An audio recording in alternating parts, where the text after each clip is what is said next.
Hello guys, আসসালামু আলাইকুম। আশা করি সকলে ভালো আছেন। আমিও ভালো আছি। আজকের মতো আপনাদের মাঝে চলে আসলাম নতুন একটি ভিডিও নিয়ে। আজকের ভিডিওটি হচ্ছে চালতা মাখা। ভিডিওটি সবাই শেষ পর্যন্ত দেখবেন, আশা করি সবার কাছে ভালো লাগবে। প্রথমে আমি চালতাগুলো ভালো মতো ধুয়ে নিলাম। তারপর একটি বলে কিছুটা পানি নিয়ে পানির ভিতরে চালতা রেখে তারপর একের পর এক চালতা সুন্দর মতো কাটা শুরু করলাম। তারপর আমি একের পর এক চালতা কাটতে থাকলাম এবং নিজে নিজে ভাবতে থাকলাম, আসলে কোনো কাজই সহজ না। যখন যে কাজ প্র্যাকটিক্যালি করা হয় তখন সেই কাজের মূল্যায়ন বোঝা যায়। যে কাজ আপনি কখনোই করেননি সেই কাজটা আপনার কাছে খুব সহজে মনে হবে, কিন্তু যখন সেই কাজটা আপনি করতে যাবেন তখন আসলে বুঝবেন যে কাজটা আসলে অতটাও সহজ না। যাই হোক, আমি চালতাগুলো সুন্দর মতো কেটে তারপরে ছোট ছোট টুকরো করে নিলাম। তারপরে সেই চালতাগুলো ভালো মতো ধুয়ে নিলাম। তারপরে শুরু করলাম ছেঁচার কাজ, মানে এগুলোকে পিষতে হবে। এমনভাবে পিষতে হবে চালতার ভিতরে যে রস আছে সব যেন বাইরে চলে আসে। চালতার রস দেখে যদি আমি মুখে আবার রস চলে আসে তার জন্য কিন্তু আমি দেই না, দেখবেন ঠিকই খাইতে পারবেন না।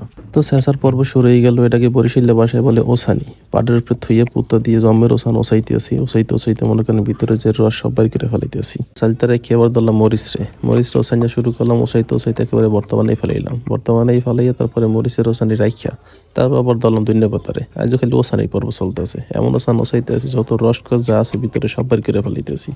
ওসাইতে একেবারে ফিনিশ করে ফেলাইতেছি। চালতা এবং মরিচটা ওসানিতে কাম হইলেও ধনিয়া পাতারে কিন্তু ওসানিতে কাম হয় না। এখন আবার এটার পেশা লাগবে, তাই পেশা শুরু করলাম। সুন্দর মতো পিসা তারপরে সবগুলোর একখানে করলাম, কারণ এই সবগুলোর এখানে একত্রে করতে হইবে, মানে মিলাই দিতে হইবে।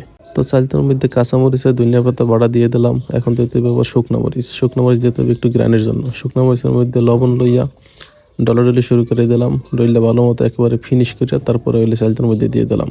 আপাতত এখানে চালতা, ধনিয়া পাতা, কাঁচামরিচ, শুকনো মরিচ, লবণ দেওয়া হইলো। এখন দিতে হবে একটু চিনি দিয়ে দিলাম, পরিমাণ মতো সামান্য একটু চিনি। চালতা আবার মিষ্টি আছে, আগে খাইয়ে টেস্ট করে দেখছি। তারপরে মাখামাখি শুরু করে দিলাম।